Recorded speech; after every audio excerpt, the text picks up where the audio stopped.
Rafael. Inviting target, that bloody eye. It is.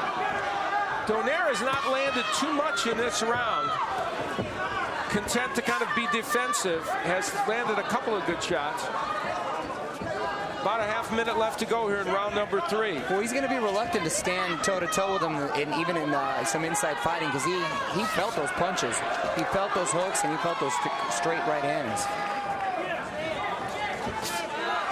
And the blood on the left eye of Concepcion, which there was no ruling it came from a clash of heads, came from punches, will change the complexion of this fight, because that gives Donaire a way to win this fight if he can just peck away at that cut. And June Ledesma will do the translating in the corner of Nonito Donaire as the Penalosos go to work. Play with him. It's good, it's good. Breathe, breathe.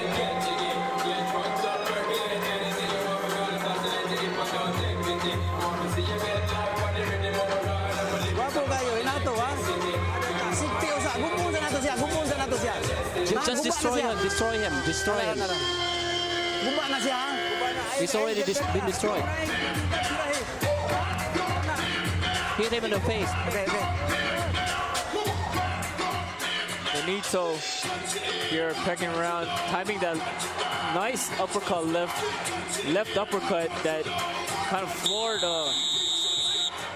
his other opponent last April. So Nonito Donaire and Rafael Concepcion, with the plot thickening, head into round number 4. Donaire, the 26-year-old, stepping up to the super flyweight division and really beyond, because the man he's facing is at 119 pounds, yet another weight division above. And that is Concepcion, who weighed in 4.5 pounds over the 115-pound limit. As you look at the power punches through round 3, most landed by Donaire, but a couple of them made a big impact by Concepcion. And who knows how much weight he put on after the weigh-in. Yeah, that's a good point as well. So in terms of strength, Concepcion has something going for him here. If he can land more of those big power shots, and a right hand almost lands from Concepcion.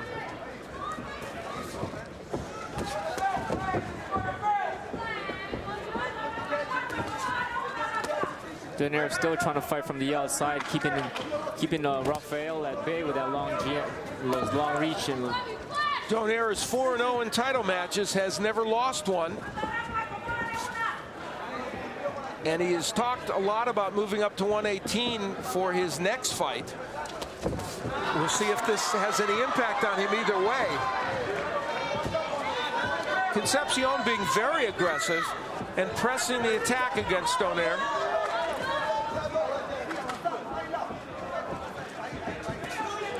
And this is a pretty big ring here at the Hard Rock, at the joint at the Hard Rock, and that's good for Donaire. He's using every inch of it right now. Yeah, he's definitely fighting from the outside where he's looking to counterpunch. Brian, is Aquino on the back of Nonito Donaire's trunks? Are they symbolizing the president who? Yes. He is dedicating this fight. Dedicating this fight to the late President Aquino, yeah, who just passed away recently, and Nonito wants to dedicate this fight to her. Great night to do it on this special Pinoy power card. Beautiful right hand, right on the cut. Donaire has landed some big power punches in this round. Let's see if he can do that and avoid getting hit with the punches he got hit with a couple of rounds ago, as the left eye continues to look more and more like trouble for Rafael Concepcion.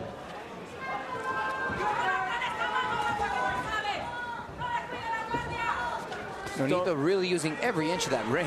Yeah, he is, and now throwing the jab with a little conviction, but there's a big right afterwards. Beautiful left. But again, he gets whacked with a big hook, does Donaire, because he stands in and fights. What a great sequence. That is not the type of fight, though, Donaire wants to have with a man that outweighs him by a few pounds. And Rafael Concepcion walks him down at the end of the round.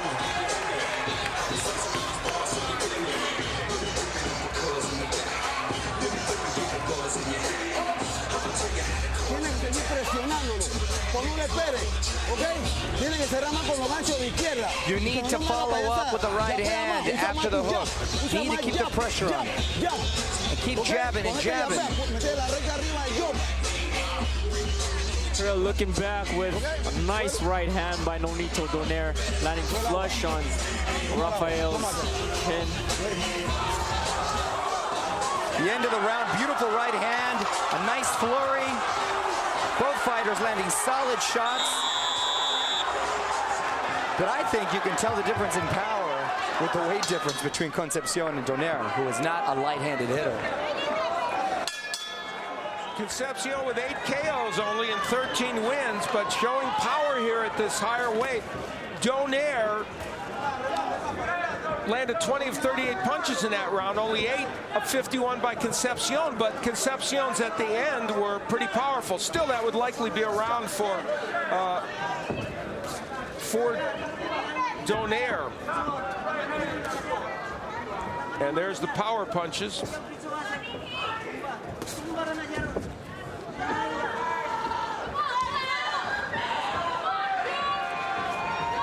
So this fight continues with a familiar pattern. Donaire boxing, landing big power punches, but whenever he engages, Concepcion landing something of note. And one of the things that Donaire, and he did it against Raul Martinez, he has this habit of opening himself up and being reckless when he throws power punches, throwing the left hook from, way out and just opening himself up. And Brian, that causes trouble.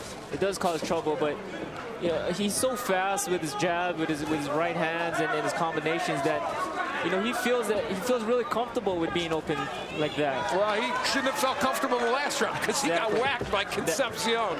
Yeah, it's a dangerous position to be in. And the irony is the only time I've seen him hurt Concepcion is with the body shot really early on when I saw him wince and go to the corner.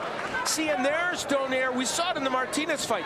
He was so wide with that punch that he fell off balance. And that's not the kind of precision that I think the Penalosas want from him or that he's capable of. There he is jabbing from the outside. Jab by Concepcion.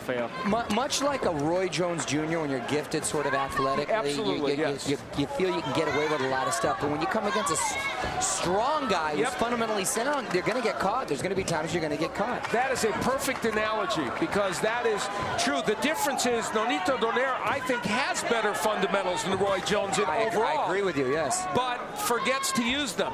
Also want to point out that in the lighter weight division with powers like this, you can rock an opponent every time you catch him with good combinations. But when you step up in weight, especially at 115, 118, these fighters... Clash of heads, a big clash of heads right there. Like I said, these fighters could actually take your punches a little bit more. And then they'll still come in, reminiscent of what's his name? Keep that head up. Of the fight against Agbenko and Darchinyan. Right. Well, Vic Darchinyan moving up in weight against Agbenko and landing big power punches, but Agbenko winning the decision because Darchinyan was not able to close the show. Now Donaire switching to lefty. Let's see how effective that is. Now he's back to right-handed. So plenty to chew on in this fight because we've had a lot of interesting developments over the course of this match. Yeah, this is definitely a fight, and this is one of those fights that not that Donaire needed improvement, but will definitely take him to another level if he prevails.